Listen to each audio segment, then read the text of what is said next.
What's up, guys? Welcome to Daily Dose of Reddit. This is your host, Zach, and today's subreddit is r/EntitledParents.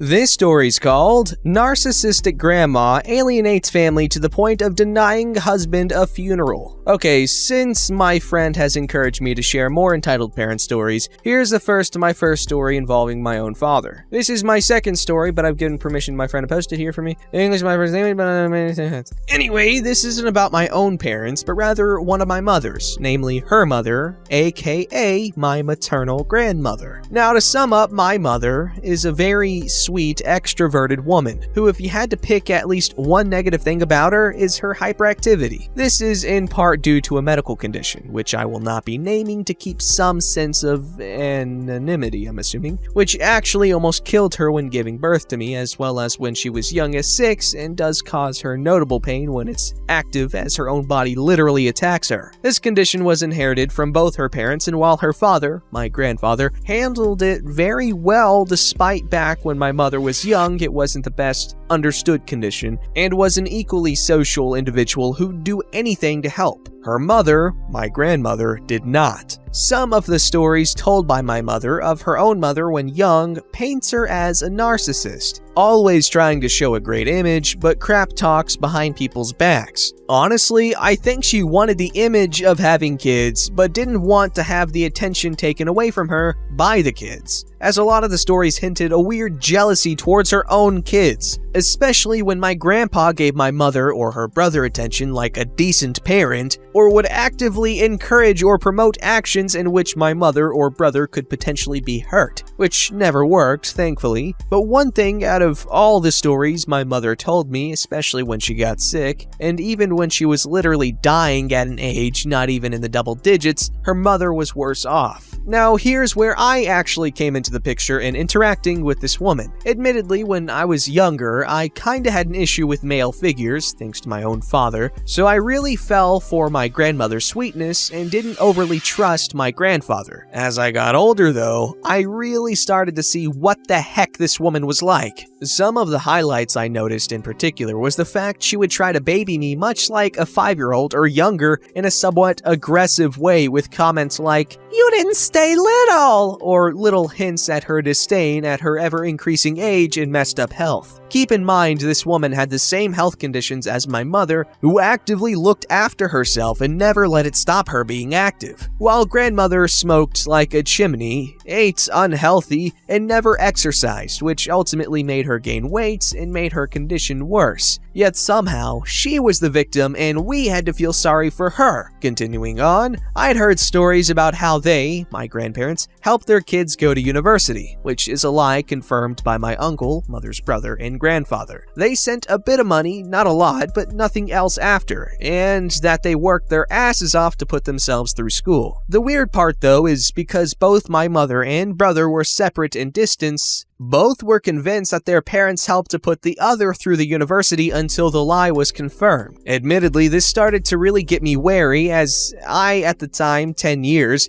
felt it was off, and after the confirmation of the lie, I, being the nosy and smart bastard I was, later discovered it originated from my grandmother boasting to anyone who she could tell, I guess, to make herself look better. Now, if you look at my last post, you'll know that my mother had a very good job with money not being a huge issue, and had also been very successful in her art and being very popular locally at local shows due to her social nature. She actually told me once that she never once has heard grandmother praise her in anything, so me being a little crap decided to test this when the grandparents call. I was talking with grandmother and was talking about my mother's success and how talented she was, etc., with very blatant and opportune chances any normal parent or even person could probably say something positive. This was the second event that really made me feel disgust for this woman. The third event actually came when we went to visit in person. I had just left my dad for maybe about a year now, and grandfather was very kind and supportive, while grandmother did her usual poor me crap. Between all the crap I went through with my dad and the bullying, somehow she was worse off always. Heck, at the time, I had been recently hung by necklaces around my neck on school hooks by bullies and even choked. I was, and still am, very small, and back then was much smaller than most kids. As a result, I kinda developed discomfort of anything near my neck, especially people, which I warned everyone, even family, about, as I'd very likely lash out in response if I felt in danger. When we were about to leave, grandparents wanted a hug. Not very abnormal, but when I got to grandmother, wanting her to be careful around my neck, she brings me into a hug,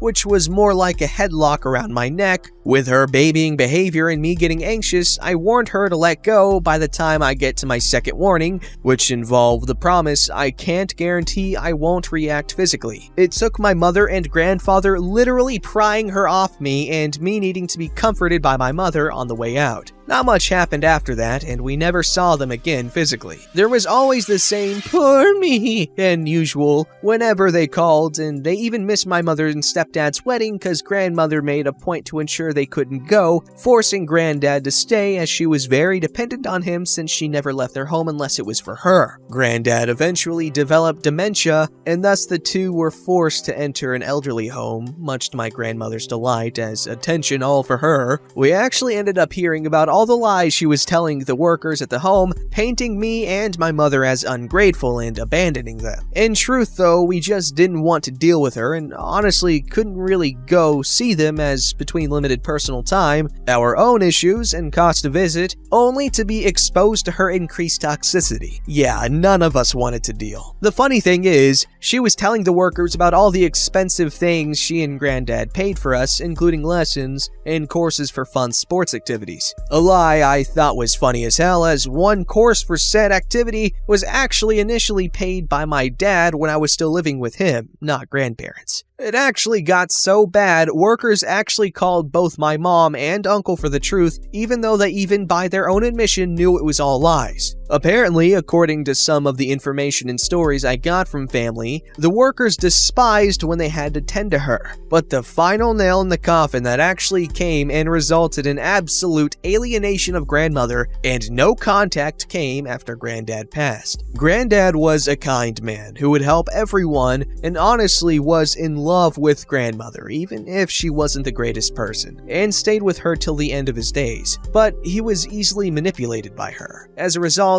no money was put towards the funeral, and thanks to grandmother, no one wanted to come to any funeral simply because she would be there. I think the worst aspect, though, was we had to find out about granddad's passing through uncle, who only found out in the most roundabout way via old friends of granddad who checked in on him. Cause again, granddad had dementia, so wasn't all there, and grandmother, who had to keep up her image of poor her, made sure not to include contact info to any family. So in the end, she took her entitled narcissistic behaviors to the point of alienating her own kids and all remaining family to not leap in to attend or make a funeral for a great man of the family happen, and denied him that right even despite having the money to have one, just so she could have it for herself. We heard a bit from the workers at the home here and there after we got the number to the home of her actions and granddad's death. We were all disgusted. From what we heard, granddad was cremated and his ashes were spread along walks he frequented. We, however, cut ties with grandmother entirely and planted a tree in his memory from the location in which he lived on our property. Rest in peace, granddad. I'm honestly really easy to manipulate too. At least I think I've gotten out of the worst of it, but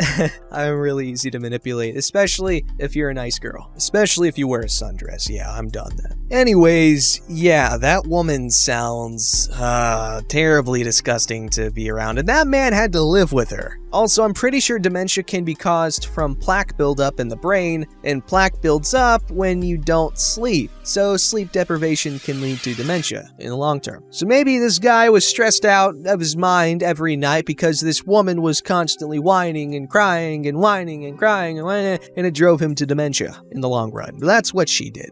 Good job, entitled mother.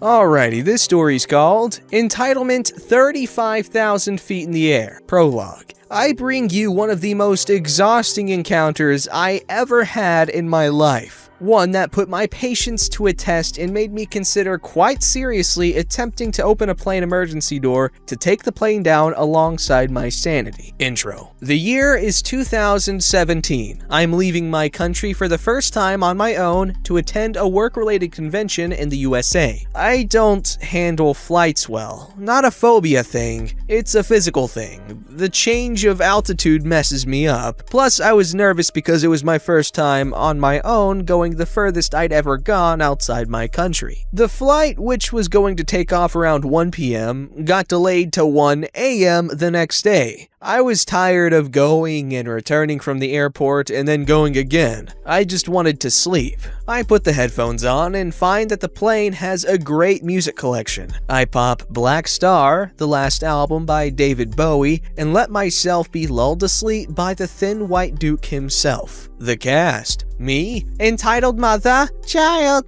Now what you think? The story. 3 a.m., 35,000 feet over South America. I managed to sleep, guided to the land of hypnos by the liquid velvet voice of Ziggy Stardust, when suddenly, somebody from the other side of the hallway, the plane had 2 columns of seats on each side of the hallway, shakes me awake. Excuse me?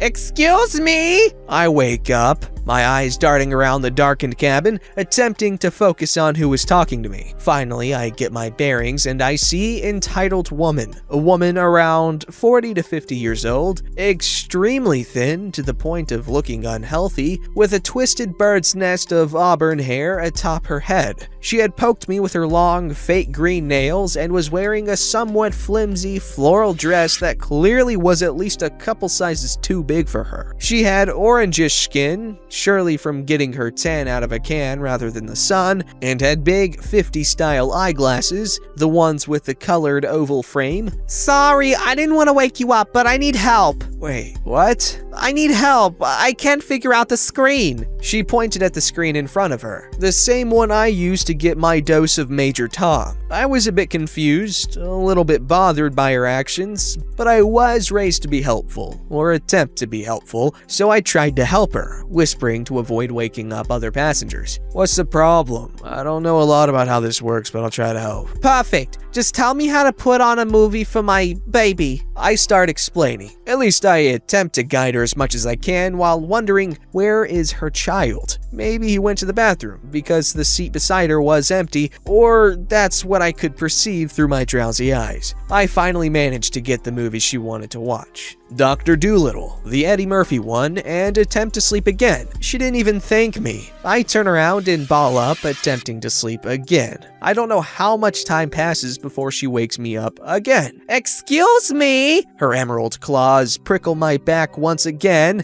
Excuse me? What? I turn around, now a bit pissed. She doesn't seem to notice I'm considering if a charge of manslaughter, maybe Karen slaughter, isn't too bad at the moment. She now has a blanket over her shoulder surrounding her body. My baby wants to see another movie. He's very nervous. It's his first flight. I'll help, but you should talk to the flight attendant. I was trying to sleep. Sorry, it will be the last time, and I didn't want to bother her. She seemed to be sleeping when I went to the toilet.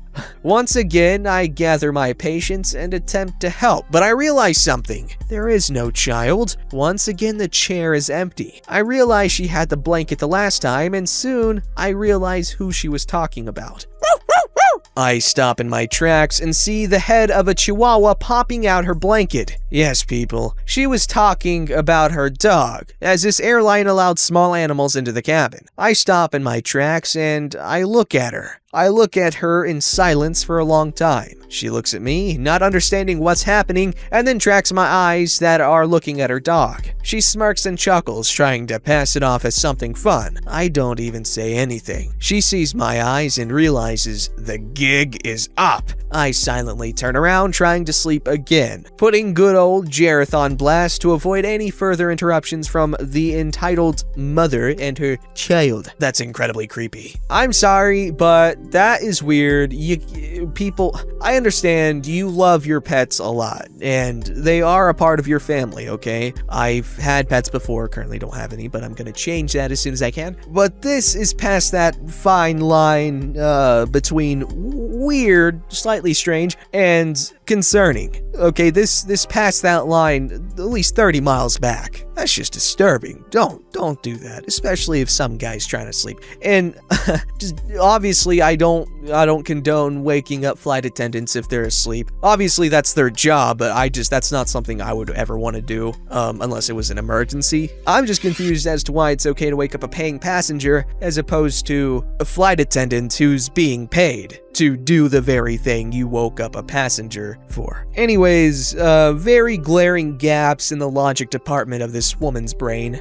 This story's called Don't Dress Like That in Front of My Kids. Just another story about my boyfriend's crazy entitled aunt and cousin. This happened in the summer of 2018. You know the aunt from this post and the cousin from this one. My boyfriend, Cyrus, name changed, and I were on our way to a dinner party and stopped by at his parents' home because he needed to drop off something his dad had asked for. As he went to see his dad in the study, I parked the car and then went in to wait in the living room. His mom greeted me with her usual warmth. His aunt and cousin, along with cousin's gaggle of children, were there too. Cousin greeted me, then gave me a once-over and whispered something to her mom, i.e. Cyrus's aunt. They waited until Cyrus's mom had left the room before aunt said to me, "You know, you really shouldn't dress like that in front of the children. It's a bad influence on them." What do you mean, dress like that? We're going to a dinner party. I'm dressed appropriately. I was wearing a black, one-shoulder pencil dress. Well, your legs are exposed. I don't want my kids to think that it's okay for a woman to dress this way. You should go home and change, or at the very least, go outside and wait in your car. I'm 5'8" and I have long legs, but my outfit really wasn't showing a lot of skin. Certainly not enough to warrant this kind of reaction. Besides, her kids were playing at the other side of the room and didn't pay any attention to me, so I have no idea why she was acting like this.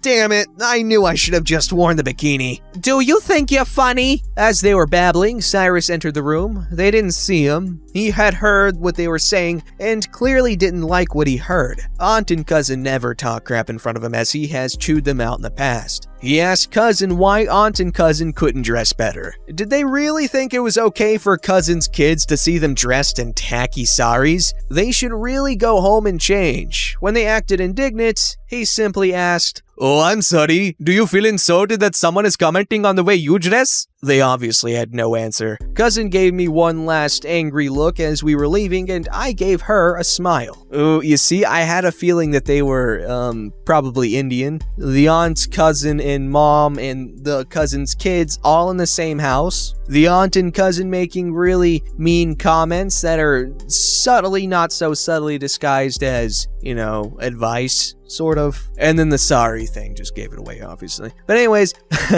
this 100% happened, no doubt in my mind.